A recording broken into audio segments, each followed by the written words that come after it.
Dear listeners, it has not been the greatest morning for Eteri Tutberidze. I come to you with another update on the situation in Moscow. Well, Adelia Petrosyan has decided to flee the coup and leave Sambo 70. Many Russian fans referred to Adelia Petrosyan as Daughter 3.0 due to her likeness to Yevgenia Medvedeva. Now, it is kind of unclear who Daughter 2.0 is. There is some debate, and perhaps some of the Russian fans can clear it up, who the daughters are. Daughter 1.0 is believed to be Medvedeva, who was Tutberidze's favorite, and she betrayed her mother. Then there was Daughter 2.0. Now, was that Trusova or Zagitova? That is unclear, but 3.0 is Adelia Petrosyan. And this is another betrayal for Queen Mother Eteri Tutberidze. Also betraying Eteri Tutberidze is the ISU. This morning, the International Skating Union released the rules and the upgraded values for the upcoming season. And it should be noted that in the rules, they are now going to deduct for excessive pre-rotation and use of the full blade upon a takeoff for a toe jump. Now, this full blade assist is often a criticism of the toe jumps, especially the Lutz and flip jumps of Anna Shcherbakova and Shoma Uno. So this is certainly something that is going to impact the current skating season should it be employed. Now, also, a little bit of a correction and just a comment. Now, Igor Rukhin has left Sambo 70, but he's actually going to CSKA. That is the Red Army rink. That's where Rodionova and Sotnikova trained. Perhaps he is going to be coached by Elena Buyanova. She was the coach of Sotnikova, and her husband is believed to be the father of Diana Davis, the daughter of Eteri Tutberidze. Now, there is also some speculation about Kolya Kolesnikov. So he posted today on his social media that he is not leaving Sambo 70. He was Speedo-clad doing a handstand, and all was well. He didn't understand the rumors. Now, it's interesting because Plushenko's Ice Angels follows this young skater. Now, they are free to follow whomever they want, but they only follow the students who are, and the coaches who are Plushenko Ice Angels. Now, why is he being attributed to two groups? Well, it is believed, alleged, possible that Sambo 70 actually has the controls, the passwords for the Instagram accounts for many of their skaters, and that the posts that these skaters put on their social media has to be kind of planned and approved by Sambo 70 and potentially Eteri herself, especially when they are showing off new jumps and want to engage in that sort of social media warfare. So interesting. We will have to follow this situation. Is he a loyal student of Eteri Georgievna Tutberidze, or is he a future Plushenko Ice Angel? Time will tell on that. Now, Alexei Zheleznyakov, master of the Boogie Woogie, had given a statement in an interview yesterday, or perhaps it's almost 18 hours ago, and that statement seemed to upset Yana Rudkovskaya, who is believed to be the mastermind behind the great poaching. If you recall, in the last episode, I discussed how Yana first actually poached a child from the hospital. She was married to Baturin, and he had had a child with his first wife, which allegedly Yana took from the hospital and raised as her own, even though she wasn't actually the biological mother. And given the political situation and other situations in Russia, Baturin and Yana were able to raise that child. So this is just more poaching for Yana. We'll get into a little bit of a history of Yana after this statement, but we do have to listen to the shady goddess herself, Master of Shade. She posted this on Russian Telegram and a social media account popular in Russia, and we'll listen to her words. "Oh Lord, we only dream of peace. We buy all of them we lure. As usual, They dragged me for no reason. It's not entirely clear. How am I related to Sasha Trusova's transfer to my husband's academy? And why are those who train Sasha intelligently silent, like my husband? But in some people's wild fantasies, I am the main villain in this whole story. I thought for a long time why, but it turned out that it was simple. It was Alexei Zheleznyakov, not the most important choreographer of the coaching staff of Eteri Tutberidze. It turns out a long time ago, Alexei used to dance as a backup dancer for Dima Bilan. He didn't dance for very long. We tried to remember for a long time why it was only for a short time, and for what he was expelled from our headquarters for. Someone recalls that it was for professional unsuitability. Someone recalls other moments, but the essence is what? We always talk about female revenge, but there is a male one happening. Oh, Alexei, it's definitely a sin to complain about the lack of media attention. Any Telegram channel confirms this to you, well, search engines for sure certainly don't need any more attention. Alexei, as an invisible man, always appears very unexpectedly and says very funny things, which the whole world of figure skating then makes fun of. Last time, he was advised not to disgrace his headquarters anymore. He was told to read Tsvetaeva more and do what he loved, Alexei. Alexei, do not force me to recall what you were expelled for. Of course, I'm not vindictive, but I have a perfect memory. Well, we do only hope that we learn what Yana's perfect memory recalls about the dismissal of Alexei Zheleznyakov. Now, if you recall, she brought up the name Tsvetaeva.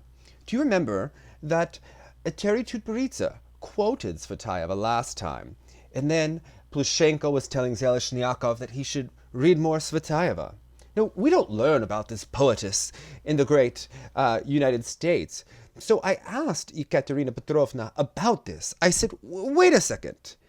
Marina Tsvetaeva, why do they always throw shade and mention Tsvetaeva? Didn't she kill herself and starve her child? To which Ekaterina Petrovna said, well, she starved her child, allegedly, and killed herself, but she's really good poetess. And I said, seems mentally healthy poetess too.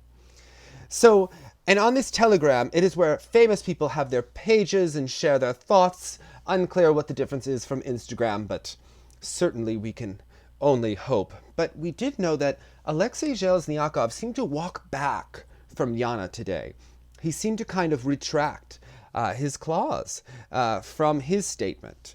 Now, basically, what he posted and then later deleted was that he recommended that fans go to the psychiatrist, and that he said in the interview what he said and what he thought. It's no big deal. And he thought that Trusova's actions weren't good ones. Alexei said that he's sorry for Sasha, because she did make a big mistake. And at the end of his statement, he said that these will be his final words, and he has nothing else to say about this situation. He will ignore everything. So whatever Yana's perfect memory recalls seems to have caused Zheleznyakov to back down. We can only hope that Yana tells us what it was. So I wanted to give some more background on Yana. We keep having more and more questions about Yana Rudkovskaya. And there are many fabulous Russian television programs where Yana gives extended interviews. There's one called Secrets to a Million. There's another called My Confession. And she tells her life story about how she grew up in Kazakhstan in a wealthy family, and then married Baturin, and then Plushenko. So I just wanted to give a little bit of a history. So we recalled about how she allegedly stole a child from a hospital, like we would see on The Young and the Restless.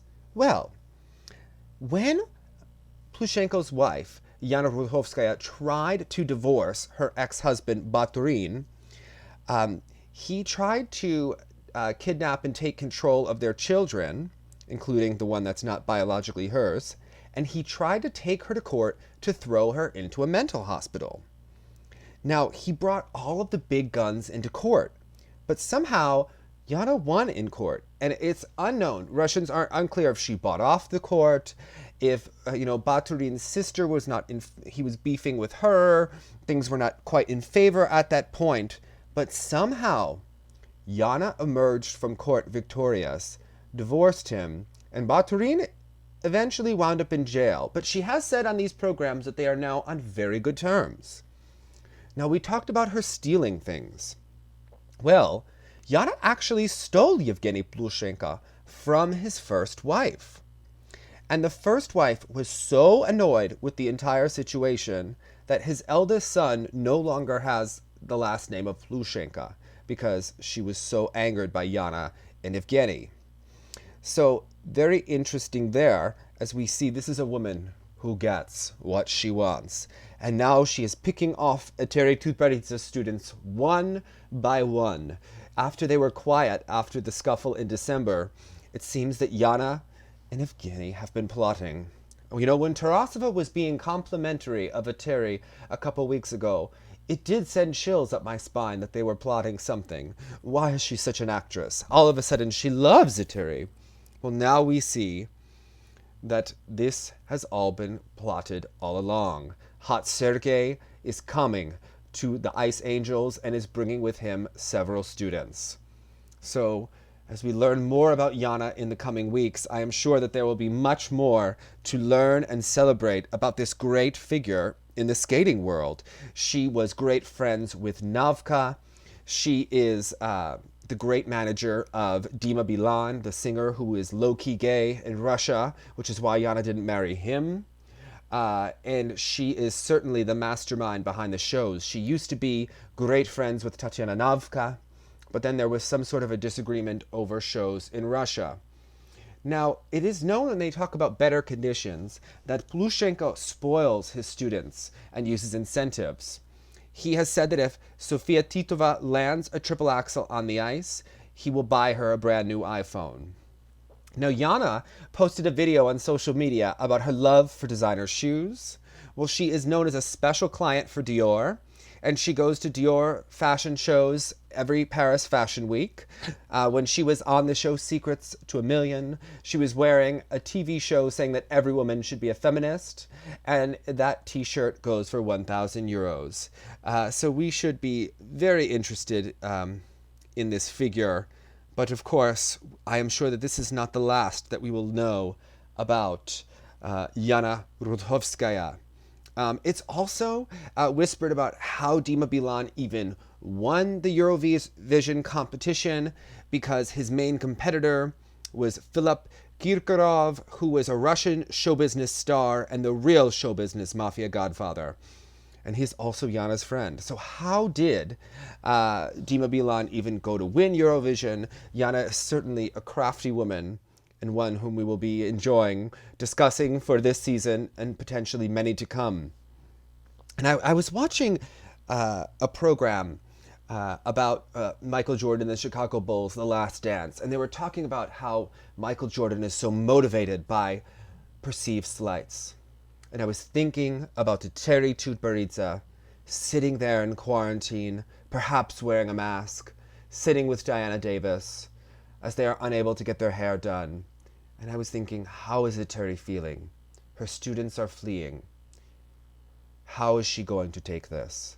There are people that say maybe Eteri won't return to Russia. But I was thinking, no, this will strengthen her. And I was thinking that perhaps we will have a great rivalry. As you know, Eteri was supposed to sweep the World Championships in Canada. She was supposed to dominate on North American soil and bring great honor to Russia. And I thought this was Eteri's time. And she must be very angry, perhaps hurt. It was said that when she learned that Sasha Trusova wanted to leave her on her own, she was crying. She tried to blame Hot Sergei for stealing Trusova and was crying on the phone, but she learned it was not the case. Well, we have to watch how Eteri responds. Will she find other girls? Have them work with the master of the boogie woogie? Have them learn to pantomime and to use the full blade and to explode into the ice with quadruple jumps? Will there be a great showdown in Moscow? How will Yana Rudkovskaya compare? Which one will have the more fabulous show? Well, we can only wait and see what happens after quarantine. This is the skating lesson. Good night.